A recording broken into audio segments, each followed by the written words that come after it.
Perhaps you've heard this statement before that the purpose of business is to maximize profits so that you can increase the owner's equity. In other words, the value of the company for the owners, whether it's a stockholder or entrepreneur. The truth is that that's not the purpose of business. In fact, that's really an outcome, is to maximize profits to earn some sort of equity for the owner. That is really the outcome, the byproduct of what you're doing. In fact, the problem that we find is that many times people go into business and they want to focus in on making money. And I'm going to tell you right now, that's not necessarily a bad thing that you're going to go into business to make money. But the truth is, you need to figure out what is it that you want to focus on. What is it that you do best? In fact, you don't want to focus on the money. Research after research after research shows that focusing on the money is detrimental to the success of what you're doing. Money doesn't bring happiness. Now, it's a tool, and it certainly does a lot of things to help us live a better life. It's certainly a tool that can be used for a lot of good. But the focus and the pursuit of money alone does not bring happiness. In fact, you can read article after article. You can watch interviews with people that make a lot of money. And I actually know people that have made a lot of money, and it doesn't mean that they're happy. They have problems just like you and I. Their problems are just a little different sometimes, because like if you have the problem of how am I going to pay my utility bill, that may not be their problem, but they have other problems that are proportionate to the money that they have. So what I recommend you do is to focus on what your purpose is. Now, a lot of times you'll hear this called compassionate capitalism or social capitalism or whatever it is. I'm not going to get into this argument of socialism or anything. What I'm talking about is capitalism. Capitalism is the freedom. It's an economic system, and it's the freedom to make money. Now, this is where I disagree with these people that are against capitalism. I think they have the wrong understanding of capitalism. Capitalism can be this powerful tool for good if you set out for it. Now, I understand that there is example after example, and you can just look at the blue chip stocks, the Fortune 50 or whatever, and you'll see that the whole purpose behind those businesses is to make money, period. And I get that. I get why people get a little sideways on these huge corporations that are making money. And then they miss the sight of they're employing people, they're, moving money through the economy. I mean, there's other things, but let's get back to this conversation about you as an entrepreneur, as a business owner or a potential business owner, and what it is you need to focus on. I say that you focus on what your real purpose is. You need to make sure that you're tapping into what's going to make you happy, that you're going to satisfy the passion that's burning within you. If you're a true entrepreneur, then what you are really passionate about at some level is doing some greater thing for the greater good of mankind, womankind as well, right? What you need to focus on is what's going to help people. Now, at the very basic level, obviously, you have a product or service that's going to solve a problem for a customer. If you are a honest and ethical person, you're not going to create a product or service that has the potential to do harm. I don't think that a lot of people set out in business thinking, I'm going to go for that lots of money, that huge amount of money in my bank account. And, if my product or service hurts somebody along the way, that's just the cost of doing business. No, most people, they go into business to solve a problem that exists in the marketplace that a consumer has. Many times we come up with this epiphany of a problem in the marketplace because we ourselves have had that problem.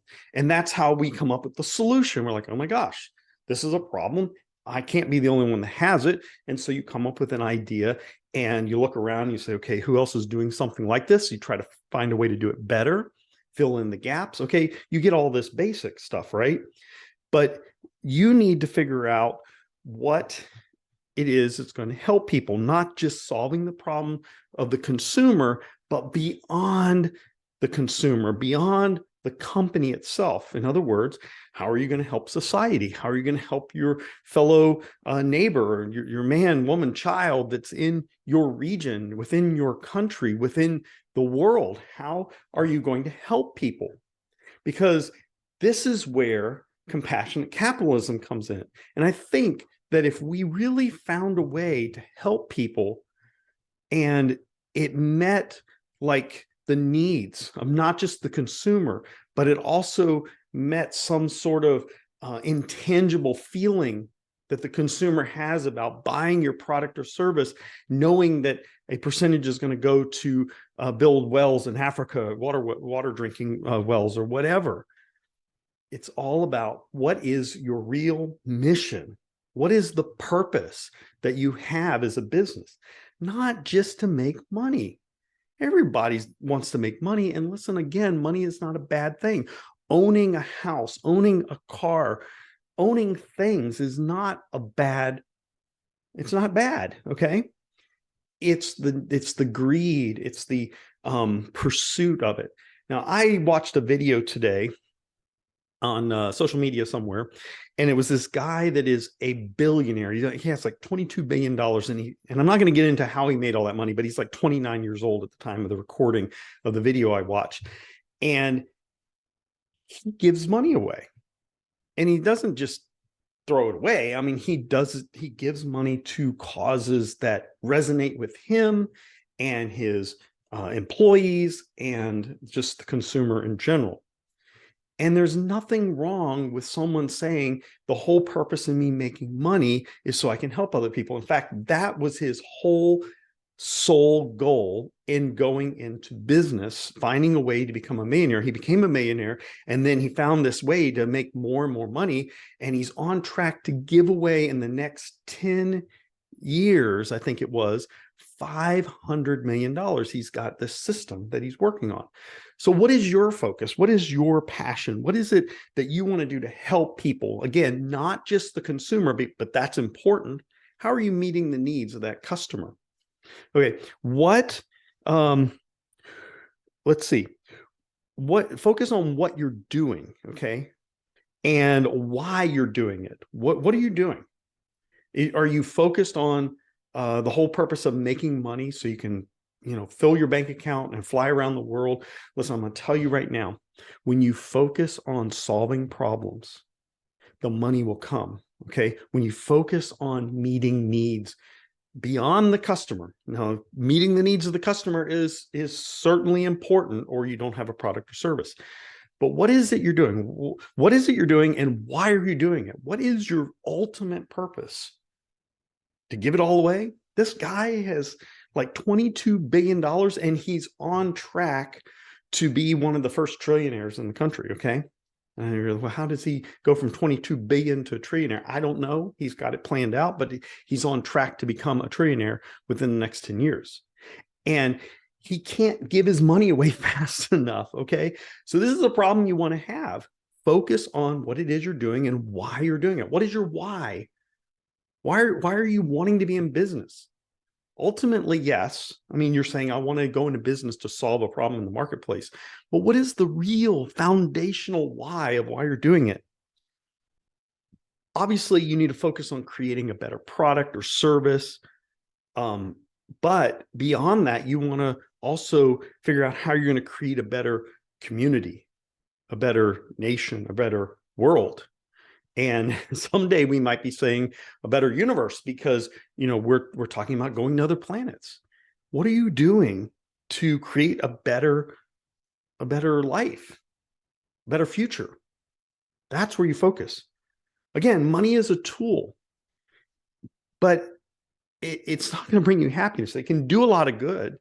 It can certainly buy away some of your problems, but it doesn't make you happy. Giving it away might make you happy. Doing things for other people might make you happy. But actually collecting money is not a source of happiness. In fact, I know people that are millionaires and billionaires that it is a chore for them to give away the money. It is a lot of work. And you're like, well, I wish I had that problem. Well, be careful what you wish for. It is stressful. You need to focus on continual improvement of yourself, of your product, of your service, of your company, of your employees, of your community, and beyond. You need to focus on innovation, not just of the product or service that you have now, but innovate beyond that. Maybe you innovate a new way to give away your money. Maybe you innovate a new product that meets a bigger need, that maybe you make money so that you can make this other product for free to give away. I don't know. Innovation. You need to focus on taking care of your employees. Every company I've ever worked for, every company I've ever studied, every company I've ever consulted with or discussed with their CEO or executive board that has made the focus of taking care of their employees and their customers above all else, taking care of your employees, bringing happiness to the employee is a powerful thing. And throwing money at an employee is not enough. If you don't believe me, study Zappos shoe company. And I think I may be wrong in this, and I'll have to go back and look, but I think Zappos is actually owned by Amazon now. But if you look at Tony Hsieh, and Tony Hsieh died a few years ago, a very tragic thing, but Tony Hsieh was a young guy and he started Zappos. And in fact, there's a book out there that Tony wrote called Delivering Happiness, and you check that out. You can also go to, I think it's happiness.com, look up Zappos happiness on the internet, the magic portal of google.com, do some research there. But they take care of their employees. They make their employees center stage. And when you put that focus on the employees, that they get to make decisions, that they get to be a part of what's going on, that they have a say, that's more that, I mean, obviously you're going to pay them a good salary, especially now with the way things are in the economy. But if you're going to take care of your employees, and it's not just funds, it's not just monetary issues, it's not just the benefits. Those are all important so that the individual can live and survive. But beyond that, how do you take care of them with their sick days? How do you take care of them with their family leave? How do you take care of them with vacation? How do you take care of them just with, being aware of their anniversary and their birthday and what they get stoked about and what they're excited about?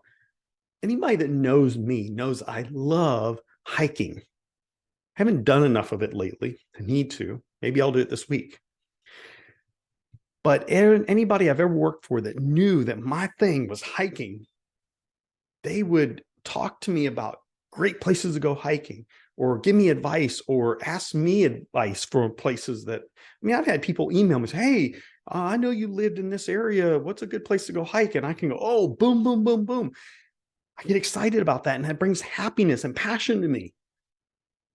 You have to understand what makes your employees tick. I've told this story before, but I knew a gentleman that was the first CEO of Nissan North America, and the plant happened to be in Murfreesboro, Tennessee. Now, I knew this gentleman. His name was Marvin Runyon. I knew him after he was CEO. He was actually retired at the time. But I've heard this story, and I've had a chance to talk to him about it before his death.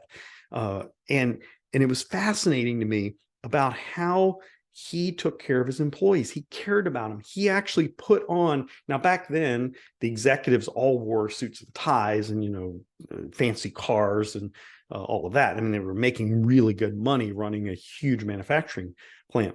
But he would put on, he actually had made for him a jumpsuit. Now back then, the workers on the line wore these overall jumpsuits. It's the thing you put your legs in and your arms in, you zip it up, and it had his name Marvin on it, just his first name. Even though they called him Mr. Runyon, he was Marvin, and he'd walk the lines of the manufacturing plant, and he'd shake their hands and look them in their face and say, how's your wife? How's your husband? How's your kid? I heard your kid's in the hospital. I heard your kid's sick. How was your vacation? Did you have a great time? Congratulations on the pay raise you got. He knew his employees, and the people that I've talked to that worked for him loved working for him. Again, it's not just about the money.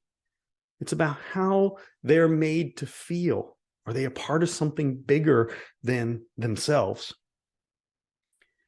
Focus on taking care of your employees. Focus on taking care of your customers. And this one's sometimes missed, but focus on taking care of your vendors. A vendor that feels cared for, they will go out of their way to help you. In the end, it's all about compassionate capitalism. Don't focus on the money, focus on the why. When you focus on your why, the money comes. If you have any questions or need some help, maybe mentoring, you can reach out to me. Go to MaximumChange.com. I'd love to get you in our training program to help new entrepreneurs. And if you're not a new entrepreneur, you just want to grow your business, we'll help you too. We've got different programs set up where you can either do our month-to-month training, you can do our a la carte training. Just check it out. I'm Dr. Foster. You can call me Philip. I'm a mentor. I'm an entrepreneur. I'm a business owner. And I am passionately focused on helping you become successful starting a business. That's my why. Don't forget to hit the like, subscribe, and follow us buttons.